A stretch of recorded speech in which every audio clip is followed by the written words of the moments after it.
तीन शिरी सहा हात तया माझा दंडवत. श्री स्वामी समर्थ. नमस्कार स्वामी भक्त हो, स्वागत आहे तुमचं पुन्हा एकदा नवीन व्हिडिओमध्ये. या व्हिडिओचं शीर्षक आहे दत्तभक्तांनी झोपण्यापूर्वी या 3 चुका करू नका, नाहीतर कृपा दूर जाईल. त्याआधी व्हिडिओ पूर्ण पहा आणि चॅनलला सबस्क्राईब केलं नसेल तर आत्ताच सबस्क्राईब करून घ्या. चला व्हिडिओला सुरुवात करू.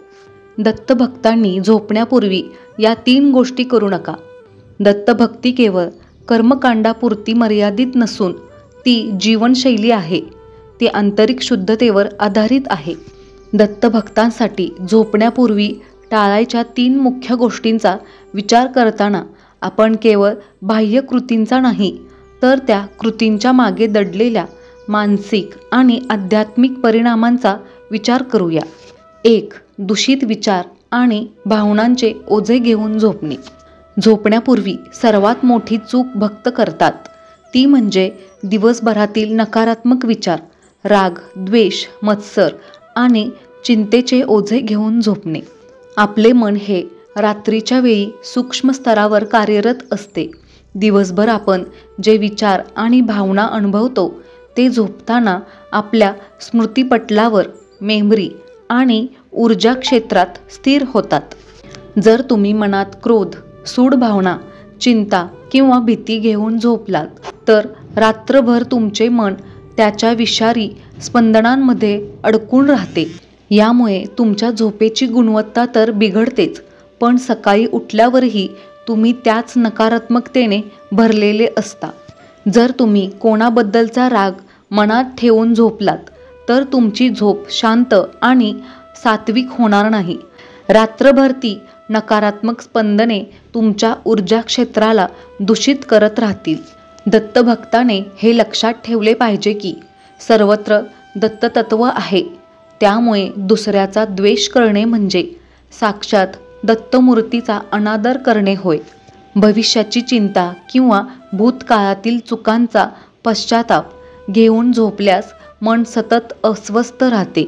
यामुळे शांत झोप मिळत नाही, जी शारीरिक आणि मानसिक आरोग्यासाठी आवश्यक आहे. दत्त मंदिरात गेल्यावर आपण प्रार्थना करतो की माझी चिंता तू घे गुरुराया. मग झोपण्यापूर्वी ती चिंता पुन्हा स्वतःकडे का घ्यायची? दत्तभक्तांनी काय करावे?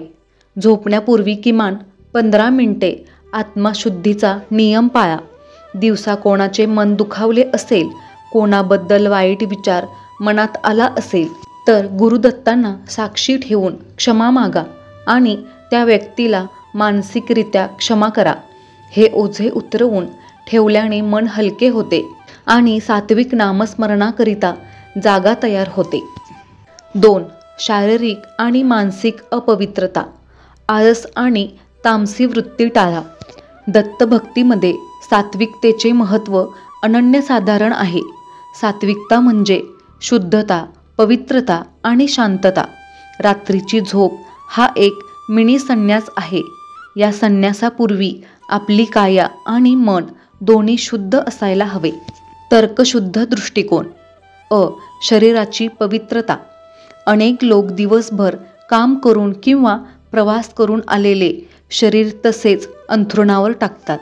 टाळायची गोष्ट हातपाय न धुता झोपणे.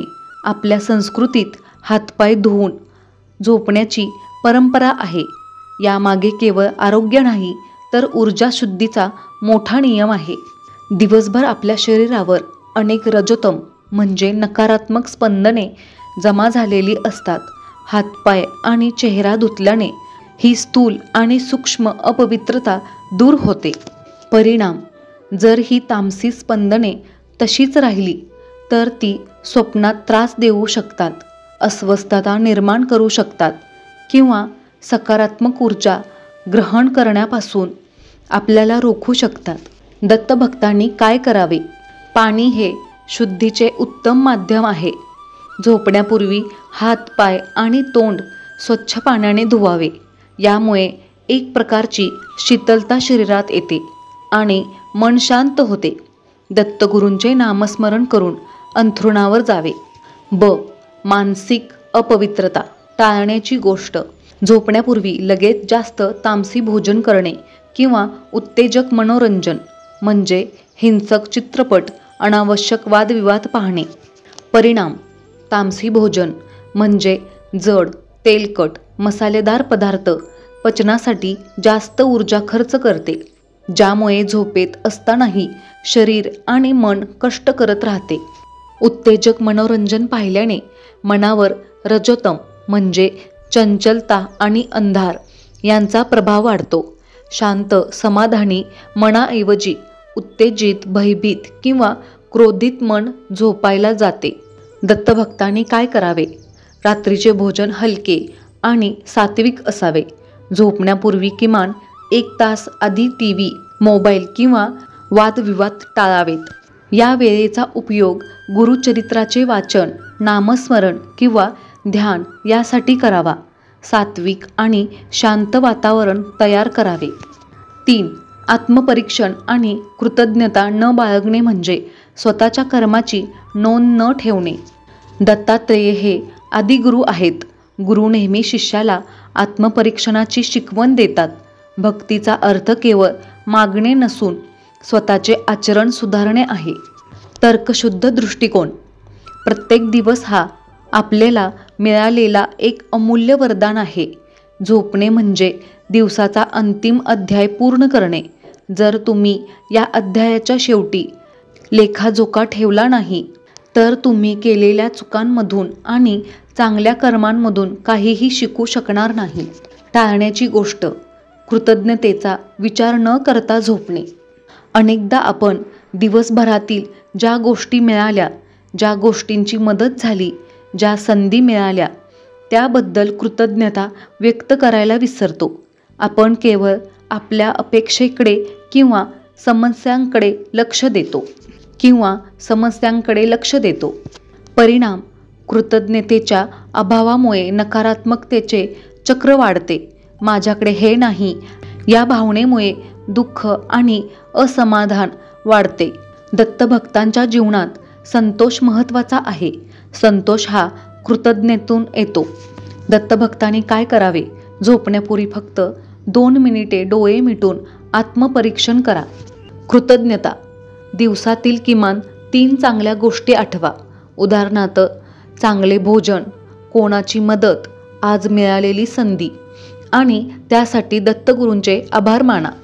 माफी: आज माझ्याकडून कोणती चूक झाली, कोणाचे मन दुखावले याबद्दल दत्तगुरूंजवळ प्रामाणिकपणे माफी मागा आणि उद्या ती चूक न करण्याचा संकल्प करा. हे आत्मचिंतन तुम्हाला केवळ झोपतानाच नाही तर दुसऱ्या दिवसाची सकारात्मक आणि शुद्ध सुरुवात करण्यास मदत करते. यामुळे तुमचे मन गुरुस्मरणात राहते आणि झोपेतही तुमच्यावर सकारात्मक दत्ततत्वाचे आच्छादन राहते. निष्कर्ष: जीवन हेच दत्तगुरूंचे मंदिर आहे. दत्तभक्तीचा खरा अर्थ आहे समर्पण आणि शुद्ध आचरण. झोपण्यापूर्वी या 3 गोष्टी न करणे म्हणजे केवळ बाह्य नियम पाळणे नव्हे तर आपल्या आंतरिक जीवनाची गुणवत्ता सुधारणे होय. 1. नकारात्मकतेचे ओझे घेऊन झोपल्यास आपण दत्तगुरूंच्या ज्ञानतत्वाला जागा देत नाही. 2. शारीरिक आणि मानसिक अपवित्रता बाळगण्यास आपण दत्तगुरूंच्या सात्विक ऊर्जेला ग्रहण करण्यास अपात्र ठरतो. 3. आत्मपरीक्षण आणि कृतज्ञता न बाळगल्यास आपण दत्तगुरूंच्या गुरुतत्वाला विसरतो, जे आपल्याला प्रत्येक क्षणी शिकवत आहे.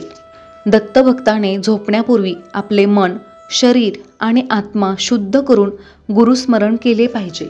यामुळे आपली झोप केवळ विश्रांती नव्हे तर एक छोटीशी साधना बनते, जी दुसऱ्या दिवशी आपल्याला नवीन ऊर्जा आणि सकारात्मक दृष्टिकोन देऊन गुरुकार्यासाठी सज्ज करते. आपले जीवन किंवा शरीर हेच दत्तगुरूंचे मंदिर आहे आणि आपण ते मंदिर झोपण्यापूर्वी स्वच्छ आणि शांत ठेवले पाहिजे. तुमच्या सर्वांच्या सुखासाठी प्रार्थना. हे स्वामी राया, सर्वांना चांगली बुद्धी द्या, आरोग्य द्या, सर्वांना सुखात, आनंदात आणि ऐश्वर्यात ठेवा. सर्वांचं सर्व मनोरथ पूर्ण करा. व सर्वांचं तुमची सेवा करण्याचं मन परिवर्तन करा. सर्वांचं भलं करा, कल्याण करा, रक्षण करा आणि तुमचं गोड नाम मुखात अखंड राहू द्या. श्री स्वामी समर्थ. व्हिडिओ आवडल्यास लाईक, शेअर, सबस्क्राईब करा. कमेंट करायला विसरू नका. धन्यवाद.